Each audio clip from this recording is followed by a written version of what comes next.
పెరుగుదల దశలో ఉన్న దగ్గర వరి పంట అధిక వర్షపాతం నమోదైందో, ఒకవేళ నీరు అధికంగా ఉన్నట్లయితే వీలైనంత తొందరగా నీరుని బయటకు తీసివేయాలి. కొన్ని రకాలైనటువంటి వ్యాధులు ప్రబలేటటువంటి అవకాశం ఉంది.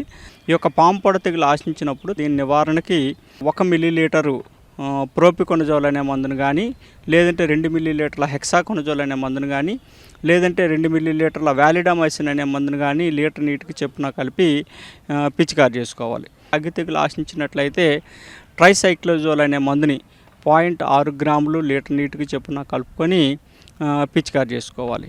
నీరు నిలబడడం ఉండడం వలన పోషకాలు కొట్టుకుపోవడం అనేది జరుగుతుంది. ప్రవాహంలో 30 కేజీలు ఎకరానికి చొప్పున యూరియాని, తర్వాత 15 కిలోల వరకు కూడా మ్యూరేట్ ఆఫ్ పొటాషియం కానీ పంటకి అందించుకున్నట్లయితే మళ్ళీ పెరుగుదల సాధారణంగా ఉండి అధిక దిగుబడులు సాధించడానికి ఆస్కారం ఉంటుంది.